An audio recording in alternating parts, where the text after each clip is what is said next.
How far was communist aggression responsible for the outbreak of the Korean War?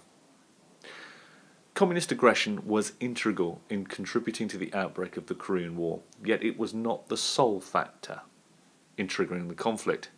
Instead, one can view the outbreak of the war as being the result of two main spheres: the immediate politics and actions of the Korean Peninsula, and the global context of the Cold War.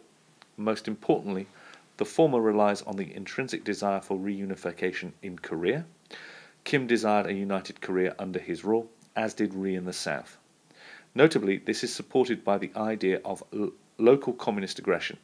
The communist takeover of China gave Kim the impetus to invade the South.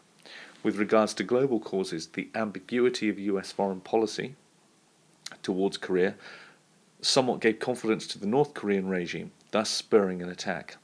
Furthermore, Stalin's aggression in Europe and quiet support of Kim leads to the idea of communist aggression being responsible on a global scale. Hence, the communist aggression was a significant factor, but second to Kim's ultimate motivation of reunification. One gets the notion here of a planned response, speaking with certainty and identifying the other factors that will be considered. Notably, we start with two main spheres: the local level on the Korean Peninsula, and then broaden it out to the global context. So we go small picture, then big picture, and then the other factors that need to be considered: US foreign policy, Stalin's aggression in Europe and support of Kim. But ultimately, the author comes down on Kim's motivation for reunification. I would be thinking in terms of expressing the notion of fuel and a spark. Ultimately, the spark is Kim's trigger that starts the war, but there were other factors in play at the time. Crucially, the underlying reunification desire within Korea was responsible for the outbreak of the conflict. This is what the student identifies in the introduction, and therefore logically it's what they start off with as their most important argument. Both Kim Il-sung of North Korea and Syngman Rhee of the South shared a desire to govern the Korean Peninsula in its entirety, viewing the division as foreign interference and affront to Korean sovereignty. This desire to reunify was complicated, however, by the fact that neither side was willing to negotiate an end to the division of the country. Any power-sharing deal would ultimately lead to the loss of power by either of the two leaders. This resulted in a situation whereby both men viewed themselves as the legitimate ruler of Korea and the other as a foreign-backed repressor. At this point, the two leaders were equally capable and had equal motivations in carrying out an invasion of the other. In fact, you'll remember when the war starts, neither party could be clearly identified as being the actual aggressor. Initially, it was thought quite plausible that the South had initiated the conflict. The Korean War was therefore the result of the shared idea of Korean reunification. This desire was far from unifying, rather than strengthening the resolve of Kim and Rhee to raise tensions within the Korean Peninsula. Essentially, a power struggle between two leaders as much as two ideologies. Furthermore, the wish to reunify was shared by almost all of the Korean population, providing ample opportunity to gain popular support for the war. The cause of reunification and promised freedom gave a clear cause to the North and South Koreans alike. Thus, the desire for reunification was a fundamental as a cause of the outbreak of war. Away from the ideology of the Cold War, a civil war was also being fought, and essential to this was the assertion that Korea was artificially divided and that this separation should be removed by any means, including a war. On a global scale, back out to the big picture, as again identified in the planned introduction, one can argue that ambiguity in American foreign policy was key in giving Kim the confidence to attack, thus causing the outbreak of war. Kim Il-sung's invasion depended on the lack of US involvement in the conflict in the South. The South itself was a military and political inferior nation suffering from ineffective leadership. The US was ambiguous as to its position on Korea. The Truman Doctrine was extended to Asia in 1949, but whilst North NSC Resolution 48 assured the defense of Japan and US-owned Pacific Islands, it did not lend the same assurance to Korea. Hence, the boundary of the American sphere of influence in Eastern Asia was blurred. The outbreak of the Korean War, therefore, can be attributed to the indecisiveness of Washington, the lack of a secure commitment to protecting Rhee's government in the South, essentially giving Kim a green light to engage in conflict. After all, without Americans, the North had a clear advantage over the South. Additionally, the perceived reluctance of the US to become embroiled within Korean politics put Kim in a much more favourable position in terms of international support. The West may have been reluctant to support Rhee, but Kim had the backing of the Soviet Union and China. Thus, Kim had all the conditions needed to facilitate a successful attack.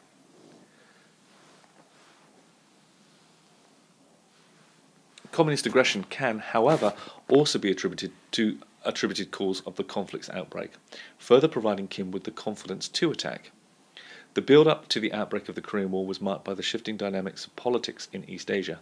Whilst in 1948 the North was surrounded almost exclusively by hostile capitalist countries, nationalist China, American-occupied Japan and South Korea, the complete political landscape of the Far East changed when Mao seized power in China a year later, thus providing North Korea with a friendly, powerful ally. Without a doubt, this provided the impression of a turning point in the East Asian sphere of the Cold War. Communist forces were victorious in the region and weakened the solidarity of pro-Western nations in Asia. The Korean War, therefore, was the result of local communist aggression. Please note this remarkably explicitly clear statement constantly used by the student back to the question. All the analysis is focused on the question. Kim could see communism as having the upper hand in the region and thus gained confidence in his ability to successfully launch an attack against the South and seize power. Furthermore, the appearance of a new communist China was a clear warning against Western involvement in any conflict in the eyes of Kim. China would serve as an essential safety net, the might of the Chinese nation much more than the deterrent than a small Soviet satellite state. Hence, on a local scale at least, communist aggression did play a role in the outbreak of the Korean War, the rise of Maoist China providing Kim with both the confidence and the practical reassurance that an attack would be successful. On a wider note, Stalin's perceived aggression can be viewed as supporting the idea of communist aggression as responsible for the Korean War. It wouldn't have gone ahead without his say-so. Stalin had made bold moves in the lead-up to the outbreak of the conflict in Korea, developing the Soviet Union's first nuclear bomb and posturing in Eastern Europe, most notably the Berlin blockade of 1948. This notably showed the Soviet Union to be adopting a much more aggressive approach to relations with the West, and Kim formed another part of this policy of aggression and arguably escalation. Hence, the communist aggression can be also attributed as a cause of the Korean conflict. On a global level, the North's invasion would have been ultimately sanctioned by Stalin, whom Kim relied upon for maintaining power. In this respect, the outbreak of the war can be viewed as an extension of global communist aggression. Again, in this respect, the outbreak of the war, linking back, whereby Stalin wished to assert the authority of the USSR as a superpower and thus employed its ally in East Asia in order to further affirm the Soviets' of influence. It can be argued, therefore, that Stalin's aggression was an integral factor in the outbreak of the conflict. Without Stalin's approval, it is unlikely Kim would have dared to engage in a war at odds with the policy of his main supporter. Thus, the global reaches of communist aggression as part of the wider Cold War can be seen as an underlying factor, which facilitated Kim to begin hostilities that would otherwise have been impossible. In conclusion, and bearing in mind here, I am not looking for any contradictions with the introduction. In conclusion, the communist aggression was an integral to be the outbreak of the Korean War, both on a local and global level. However, whilst communist aggression may have given Kim confidence and security to proceed in the invasion, his ultimate motivation was clearly that of reunification, consolidating his control of the Korean peninsula in the process.